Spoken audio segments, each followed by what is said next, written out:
Bonjour à tous, j'espère que vous allez excellemment bien. Aujourd'hui, on se retrouve pour faire le débrief de cette 5e journée des Jeux Olympiques d'hiver. On va parler de beaucoup de sports, on parlera notamment de la nouvelle médaille de cette équipe de France du côté du snowboard cross, de la déception du côté, surtout des contre-performances du côté du short track. On parlera également de Mikaela Shiffrin qui s'est complètement ratée du côté du slalom féminin. Et puis on fera un petit tour du côté du hockey sur glace. Je sais pas si on aura le temps d'aller du côté du curling, si les matchs de curling seront finis. J'enregistre un peu plus tard que d'habitude, c'est-à-dire que j'ai mis des tags et j'ai préparé le débrief que je vais enregistrer juste après de la course du Tour de la Communauté de Valence. Voilà, en cyclisme. On parlera également du combiné nordique avec les Français. N'hésitez pas à vous abonner, à réagir dans les commentaires, à mettre un pouce bleu, à partager la vidéo, notamment sur les réseaux sociaux, notamment si vous pensez qu'elle peut intéresser vos proches. Et puis n'hésitez pas à réagir dans les commentaires, à me dire ce que vous avez pensé de cette journée des Français, ce que vous avez pensé de la performance des Français en général. Et puis voilà, on commence tout de suite pour cette 5e journée. On va commencer par la médaille du jour. C'est une médaille d'argent. C'est du côté du snowboard cross. C'est notre 6e médaille dans ces Jeux Olympiques. On est juste derrière les États-Unis en classement des médailles. On est, je crois, pour le moment 11e. Je pense que notre classement n'a pas changé. Le point était à 13h30. Voilà, on était 11e à 13h30. Le snowboard cross, bien avec la victoire de Chloé Trespeuch qui a fait vraiment une très belle journée derrière Lindsay Jacobellis et devant Marietta Odin. Vraiment très belle journée de la part de Chloé Trespeuch qui, on rappelle, s'était ratée à Pyeongchang parce qu'elle est quand même dans le haut niveau mondial depuis une dizaine d'années, Chloé Trespeuch, et là elle a été vraiment très performante, et puis elle est battue par Lindsay Jacobellis, mais Lindsay Jacobellis, ça fait partie de cette première génération qui ont commencé le snowboard cross il y a 20 ans, quand il y avait que le snowboard parallèle à l'époque, et qui se sont dit tiens, on va faire du snowboard cross, et qui avait raté le titre olympique en 2006 à Turin, et je m'en souviens, dans le dernier virage, j'étais tout petit comme ça, peut-être un peu plus grand quand même, qu'elle avait raté le titre, et je me souviens parce qu'après il y avait la finale avec Delerue. Donc ça a été vraiment une grosse déception pour elle. Et puis Chloé Trespeuch, il y avait eu la 5e place à Pyeongchang, et puis elle avait vu Julia Pereira s'imposer. Elle s'était dit c'était pour moi cette médaille-là. Elle était pour moi, et puis elle a fait vraiment des belles courses. Elle n'avait pas forcément un tirage facile dans ses courses, et elle s'en est vraiment très très bien sortie. Donc vraiment une très très belle course de Chloé Trespeuch, voilà, des très très belles finales et belles performances. 5e place de Julia Pereira qui est tombée en demi-finale. Julia Pereira qui, on peut dire, on ne l'a pas vue pendant 2 ans. Julia Pereira, ça veut dire que sa qualification au jeu était presque une surprise. Parce que vraiment en termes de performance il n'y avait pas grand chose, donc c'est vrai qu'elle était déçue après son élimination en demi-finale, mais il faut retenir qu'elle était en demi-finale, ce qui je pense est déjà une belle performance pour elle. Autant j'aurais été beaucoup plus déçu si ça avait été Chloé Trespeuch encore qui avait été éliminée de la petite finale, mais là Julia Pereira, très clairement depuis 2 ans on l'avait pas vraiment vue. Pour moi, j'ai suivi des épreuves de Coupe du Monde, elle n'était pas là en finale, donc faut quand même se rappeler d'où elle vient, et puis elle a déjà une médaille, donc je pense que ça passera un peu mieux, la pilule. Là, pour le moment, c'est compliqué parce que c'est vrai qu'elle allait très très vite. Ça montre quand même que c'est une fille de grand rendez-vous, Julia Pereira. Peut-être pas une fille de Coupe du Monde, mais elle est présente sur les grands rendez-vous. Et puis là, c'est vrai qu'elle va être déçue. Mais encore une fois, se rappeler de où elle était à ce moment-là, parce qu'elle était vraiment peu performante l'année dernière. Donc voilà, une belle médaille d'argent de Chloé Trespeuch, et puis ça fait du bien parce que Chloé Trespeuch, voilà, elle est là depuis très longtemps, il y a une grande longévité chez elle. Maintenant elle fait partie, c'est presque il y a 2 anciennes quand même sur ce podium, Jacobellis et Trespeuch. Je crois que Odin, la Canadienne, est plus jeune. Marietta Odin, c'est presque la surprise de cette finale, on pourrait dire, mais Jacobellis et Trespeuch, c'est vraiment des filles qui sont là depuis de nombreuses années, Enfin, Jacobellis pour ce sport-là, elle a fait beaucoup. Donc c'est une belle médaille et c'est un beau podium. On va maintenant aller dans les résultats par ordre croissant, au niveau des horaires par ordre croissant. Donc je commence avec le ski alpin, avec le slalom. Le slalom femme, ça a été compliqué pour Nastasia Noens, 19e. Après, compliqué. Elle est à son niveau, quoi. C'est-à-dire que, je crois que son meilleur résultat, ça a été 12e, et en moyenne, elle était aux alentours de la 16e place cette année. Bon, 16e, 19e, voilà, il n'y a pas eu de grosses surprises. Très clairement, elle n'a pas réussi à faire beaucoup mieux. Alors du côté des Françaises, on va revenir sur... non, il n'y avait pas d'autres Françaises, ce qui montre aussi notre faible niveau. Je pensais qu'il y en avait une autre, mais non, on n'a pas réussi à qualifier. Enfin, on n'a pas emmené de filles. La grosse surprise, ça a été l'élimination de Mikaela Shiffrin, qui est passée complètement à la trappe et qui passe à côté de ces Jeux Olympiques.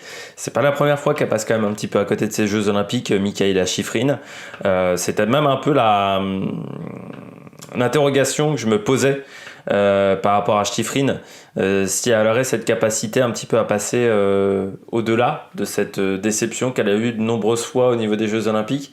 Là, c'est vrai que elle passe encore à côté. C'est une déception. Katarina Trupe également, qui a abandonné avec Meta Ovrat, la Slovène, Alexandra Tailey aussi, la Britannique, qu'on a vu assez régulièrement en Coupe du Monde. Donc voilà, une petite déception pour ces concurrentes-là. Et puis parmi les Brignonnet, par exemple, qui a abandonné comme Sarah Hector en deuxième manche. Du côté des belles performances de cette compétition, eh bien le titre qui n'est pas vraiment une surprise pour Petra Vlhova, parce que j'ai envie de dire que quand c'était pas Shiffrin qui gagnait, c'était Vlhova en slalom. Cette année, elles ont fait 1 et 2 ou 2 et 1 quasiment sur toute la saison de Coupe du Monde. Derrière, Lissenberger, Wendy Holdener, Lena Dürr, 4e, ça se joue à rien, 19 centièmes en plus, ça se joue à 7 centièmes près. Lena Dürr qui a hésité parfois sur le podium, elle est quand même souvent 4e, Lena Dürr, cette année. Et puis Michel Gizin 6, Camille Rassest, on voit quand même une belle performance des Suissesses. Il faudra faire attention à l'équipe de Suisse sur l'épreuve par équipe. Anna Buschik 11e, Huber 12e, Sternesund seulement 15e, la Norvégienne. C'est presque la déception de cette compétition. Les Américaines qui sont quand même en difficulté. Alors les Américains en général qui sont en difficulté, parce que je rappelle que pour l'instant les États-Unis sont juste devant nous au classement des médailles, qu'elles ont simplement un titre grâce à Jacobellis. Donc c'est vraiment pas la folie du côté des États-Unis. Que se passe-t-il au pays de l'oncle Sam au niveau des sports d'hiver? C'est un petit peu la bérésina. Il y avait également les qualifications du halfpipe. Ça a été compliqué pour les qualifications du halfpipe pour notre Français qui ne s'est pas qualifié. Liam Turki, 2 fois il est allé, on va dire, au tapis, le Français, donc seulement 20e. Après, je rappelle qu'il n'y a pas d'équipe techniquement de halfpipe, donc c'est compliqué d'être performant. Pour l'instant en qualification, Sean White s'est passé au 2e essai. Il a serré les fesses, le Red Tomatoes. On a également Scott James, Ayumu Hirano, Valentino Guzzelli, l'Australien, j'avais envie de le faire à l'italienne, André Hofflich, la déception peut-être Louis Vito qui n'est pas passé. Et puis du côté des Américains également, Lucas Foster qui n'est pas passé. Mais bon, des fois les Américains se concentrent tellement sur les X-Games que derrière les Jeux Olympiques, c'est pas forcément leur priorité. Je m'aperçois que j'ai oublié de parler des autres filles du côté du snowboard cross qui étaient notamment qualifiées en 8e de finale. Du côté des autres filles, ce n'est pas passé pour Alexa Carrel et Manon Petit-Lenoir, éliminées dans la même demi-finale, dans le même 8e de finale. Et il y avait Jacobellis dans ce 8e là, donc c'est vraiment dommage au niveau du tirage au sort. On n'a pas été chanceux à ce moment-là.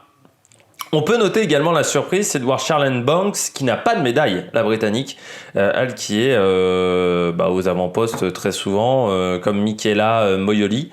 C'est aussi les deux surprises de voir ces deux filles-là qui n'ont pas réussi à prendre de médaille. Et vraiment pour Charlene Banks, c'est aussi le rendez-vous manqué des Jeux Olympiques jusqu'à maintenant, je trouve un petit peu pour la Britannique. On continue, parce que me semble-t-il qu'elle n'a pas de médaille. Je vais vérifier quand même parce que là d'un coup j'ai un doute. Charlotte, hop, on vérifie, on n'a pas tout. Banks.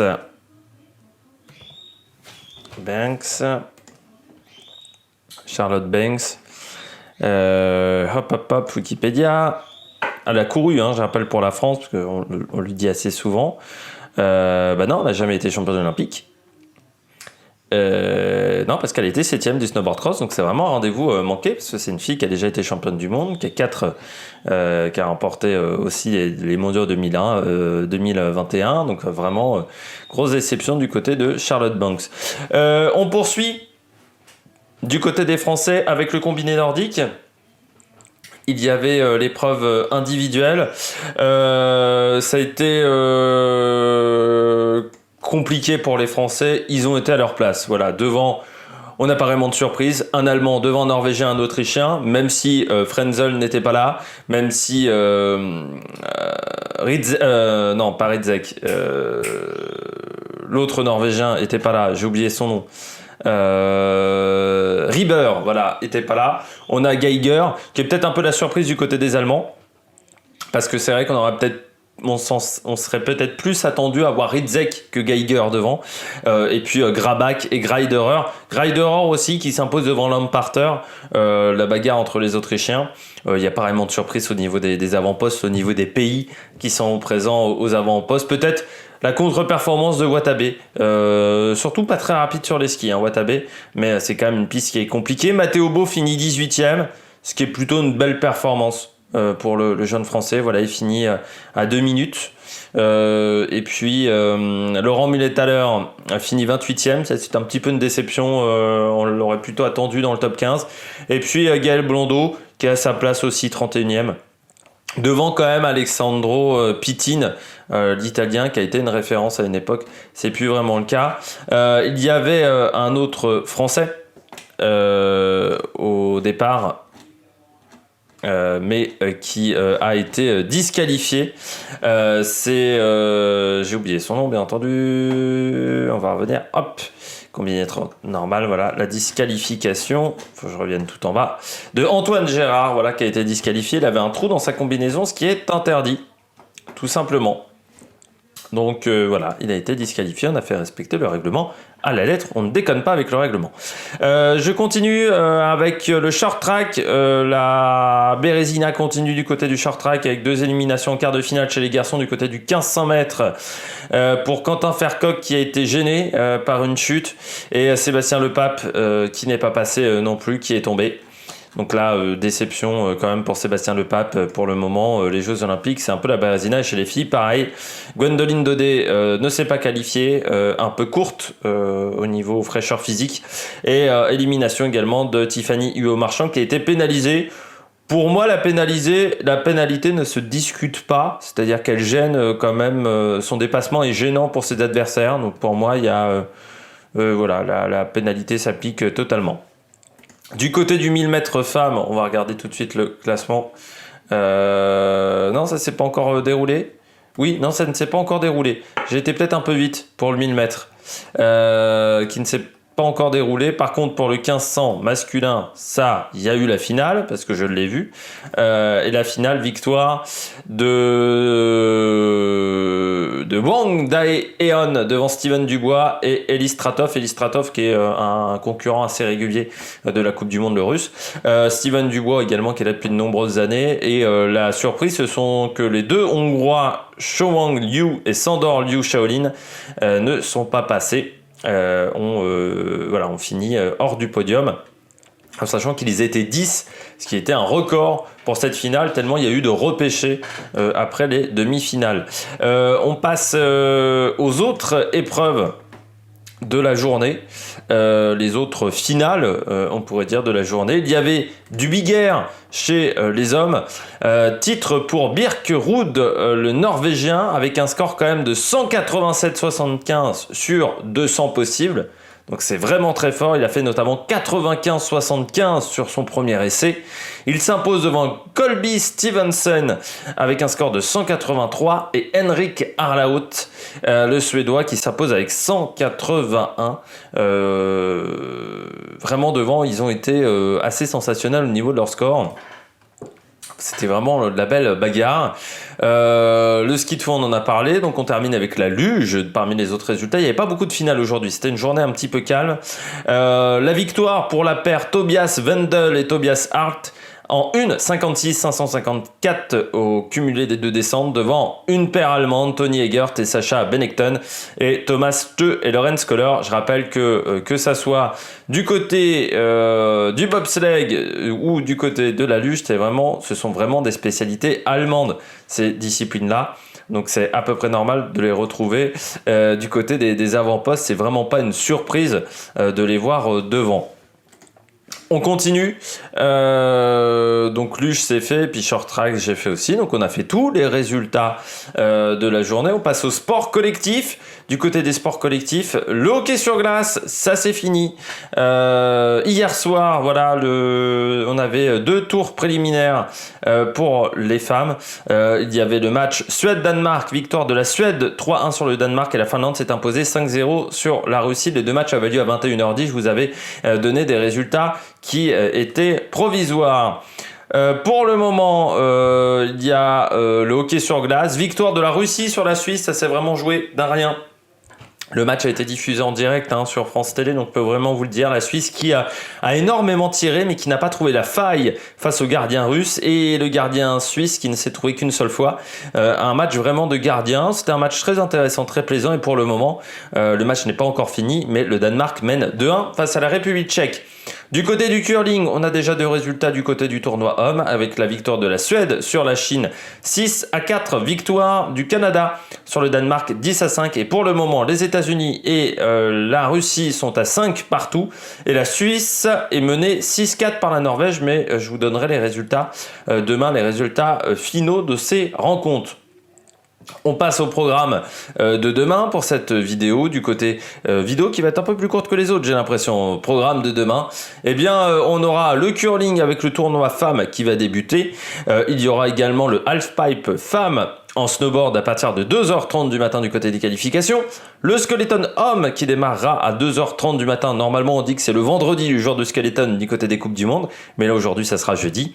Il y aura le patinage artistique avec l'épreuve libre pour les hommes à partir de 2h30 du matin. Je rappelle qu'il y a 2 garçons. Le ski alpin, on aura le combiné avec pourquoi pas des possibilités de médailles pour les Français à partir de 3h30 du matin pour la descente. Le slalom sera à partir de 7h15. Il y aura le snowboard cross homme avec les qualifications à partir de 4h15 du matin et les finales à partir de 7h. Suède-Lettonie du côté du hockey sur glace chez les hommes à partir de 5h10 du matin. Le tournoi de curling homme qui se poursuivra également. Du côté du ski de fond, on aura le 10 km classique femmes à partir de 8h. Et puis il y aura également Finlande-Slovaquie en hockey sur glace à partir de 9h40. Le ski acrobatique avec l'épreuve par équipe mixte à partir de midi. Le patinage de vitesse avec le 5000 mètres femmes à partir de 13h. Et puis on aura le relais par équipe en luge. C'est très impressionnant, ça sera à partir de 14h30. Donc je pense que je vous donnerai le résultat, pas demain, mais vendredi pour ce relais par équipe. Mais vraiment, si vous avez le temps de le regarder, je vous le conseille parce que c'est très impressionnant. Peut-être que on tentera le coup, mais ça veut dire faire la vidéo à 16h30, ça me laisse 2h30. Pour l'upload, c'est un peu short quand même au niveau du upload. Donc je suis pas sûr qu'on suivra le relais par équipe, mais je vous donnerai sinon les résultats vendredi 11 février. Du côté des Français, on va voir les Français qui seront sur les stades, dans les stades, sur les lieux de compétition. Kevin Emos et Adam Siao Imfa à partir de 2h30 pour le programme libre du patinage artistique homme. Je pense que eux, ils ne sont pas sur les 2 premières sessions, donc on devrait les voir plus tôt, je pense, à partir de 3h30 du matin. Il y aura Alexis Pinturo en descente à partir de 3h30 du matin pour le combiné alpin. Léo Lebléjac, Merlin Surgé, Lohan Bozolo seront sur le snowboard cross. Donc avec les qualifications. Il y aura également Coralie Benz, ça sera à partir de 4h15 du matin pour les qualifications du snowboard cross. Ça sera compliqué pour tout le monde d'être dans les 30 pour aller dans les finales. Coralie Benz, Mélissa Gall, elles feront le 10 km classique femmes à partir de 8h du côté du ski de fond. Voilà le programme de demain. J'espère que vous avez aimé cette vidéo. N'hésitez pas à réagir dans les commentaires, à partager la vidéo sur les réseaux sociaux, à mettre un pouce bleu. Enfin, vous en avez l'habitude. Et puis à vous abonner à la chaîne également, c'est très important. Puis nous, on se retrouve pour de nouvelles aventures sur la Mayock Production. Ciao, ciao!